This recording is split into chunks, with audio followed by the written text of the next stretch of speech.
So, Craig, you mentioned earlier about the fact that you've had someone in your groups before that have then gone on to be victims of violence a year on, and it brings home. But I want to ask you something sort of personally for you. You would have also dealt with a lot of kids, kids who have had grown up in difficult circumstances, and therefore have gone on to become perpetrators of violence themselves, sometimes fatally. Do you in some ways have sympathy, or maybe sympathy is not the right word, but do you understand the reasons as to why they become perpetrators? I mean, we focus a lot on the victims and, the facts that a lot of people, die from violence. But do you understand, knowing people personally and knowing what they've been through, the reasons as to why they could potentially become perpetrators? Yeah, most definitely. I think it's a brilliant question. And I think it's a question that, people sometimes ask me. And it's a hard one. And it's a hard one because I kind of look at my journey. I'm going to go round the way before I answer the question. I think my role has changed throughout my journey of the work that I'm doing right now. So when I first started, I was just that community worker. I just wanted to save the world. I just wanted to, stop the madness that was going on within the community. And then it kind of developed to, the youth worker with a little bit more responsibility and putting forth programs in the community that will enable young people to deter them away from, not just criminality, but just making the right choices or the wrong choices in life. Then it developed into academia for me, learning about the mindset of young people and why they do what they do, learning different environments, then building onto another academic circle that enabled me to develop a little bit more. So whilst I was developing myself academically and my knowledge base as a social scientist, I was also engaging with young people from different backgrounds. But the main body of young people that I used to work with, hasn't changed, in the community in which I come from. I've always believed that it's those individuals that, for me, I need to give my knowledge base to, because it's the environment in which I lived in. So when you talk about the concept of sympathy, I've always been an individual and an advocate and fighter for young people. And when I say that, I mean that I'll always demonstrate the fact that young people are products of their environment. And in environments in which they live that is violent, they have access to limited resources, whether that's education, housing, training. In those types of environments, young people are going to display certain types of behaviors. And some of those behaviors are by choice. I'll never disagree with that idea and concept that, they make choices. However, those choices are oftentimes limited because they don't have the option to make other choices.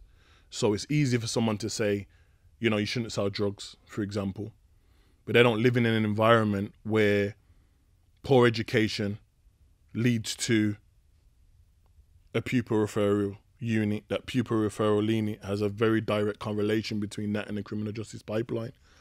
And lack of opportunity, lack of jobs causes some individuals to say, you know what, I need to make my money some way in order for me to survive. Who am I to argue that, other than telling that individual of the lifelong consequences of being involved in that type of activity? Not just for yourself and your community, but the individuals that you're selling that product to. So there's victims and perpetrators on both sides, and I look at those individuals as victims of a system that is designed to castrate young men, to ensure that young men from specific communities oftentimes are at the bottom of the food chain, and they can't put themselves at a level where they can do something productive for their community. So let me just go a little bit deep, and I'll just be real with you when let's talk about violence. So I've worked with a number of young men that have been, perpetrators of violence to the extent of killing people.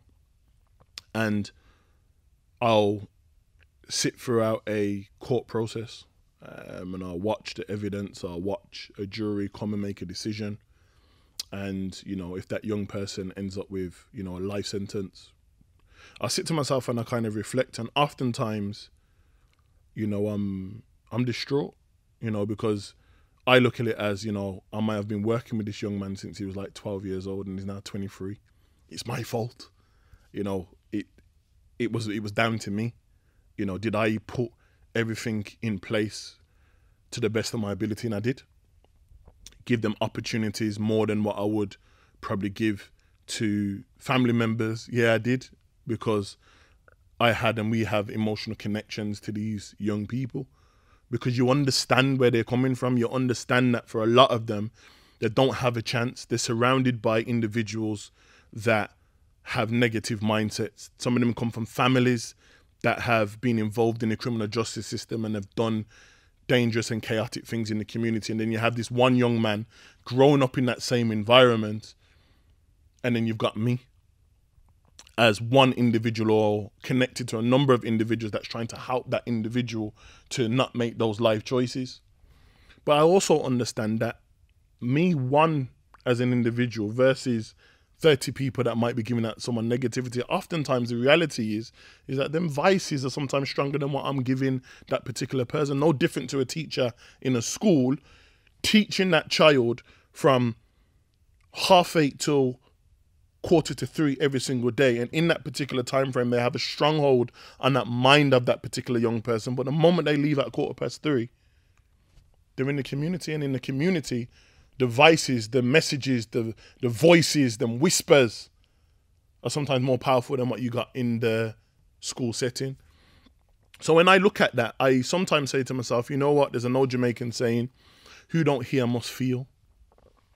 And sometimes I can say that, but then part of me is like, you know what, I'm sad because this is another life wasted. This is another statistic that has become part of now the system. But then I also think about the victim's family, that the victim's family also need justice. You know, if someone committed an act, a murderous act, then justice must be served. There's no way of getting around that. There's no explanation of the fact that if I pull a trigger or I pull out a knife and kill someone, I can't say as a human being and as a father and as a member of the community that that person should be freed for the life choice and the decision that they make to take somebody's life. But I'm somewhat in the middle, because I understand the problem, I understand the reason, but I also feel for the victim.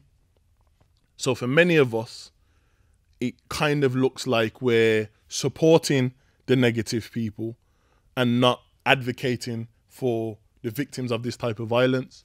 And that's why I make it very clear in the work that I do with young people. I show them all the examples of young people that I've worked with that have either lost their lives, or young people that I've worked with that have gone on to committing serious crimes and having to serve long sentences for their crimes, to give them an awareness and a reality that, you know what, if you want to make certain types of life choices, all we are here to do is try and guide, and hoping that the guidance is going to enable you to take heed of that message. And that's all we can do. There's an old proverb that says you can bring the camel to the water, but what can't you make it do? You can't make it drink. You can't make it drink. So we as frontline members of the community are the shepherds that bring in all of the camels to the water, but we can't force them to drink it. And whilst that's actually taking place, we can't ignore the fact that young people live in a society that oftentimes is designed to put them in a place in which they're not supposed to be in the first place. We can't deny the statistics that talk about, you know, stop and search. We can't deny the statistics that talk about mental health and the disproportionality in terms of individuals that are sentenced, individuals that are given harsher sentences compared to any other group. We can't ignore those things. So all we can do is become guides within the community that enable us or enable them to try and make the best decisions possible. But the fact of the matter is that it's not easy. This work ain't easy. A lot of people look at this work like it's something easy. It's not easy, because you're dealing with people's trauma. You're dealing with people's upset and people's concern. So even in a situation where I might be an individual observing a murder case, for example, I might know both families. And I'm trying to stay impartial. So I'm there in a situation where the perpetrator's family are saying, you know, Craig, thank you for coming for supporting. But then the victim's family are also saying, thank you for coming for supporting. So then for me, it becomes really difficult. And then it goes back to your original question, do I have sympathy or do I believe in justice? And I actually believe both, because I believe that justice must be served for the decisions that people make in society, but I also believe that young people are products of their environment. And if young people are products of their environment, then it's not their fault. The only fault of them is that, yes, they have to hold accountability for the decisions that they make. But with all of the stuff that I talk about, with all of the stuff that I've ever taught, with all the knowledge that I've ever possessed, says to me that these young people weren't born evil. All of my knowledge does not tell me that these young people were born to do the things that they do. But what happened is they've grown in an environment that's enabled them to behave, to think a specific way. And that specific way is what causes a lot of the stuff that we see in the community. And that's my perspective on it.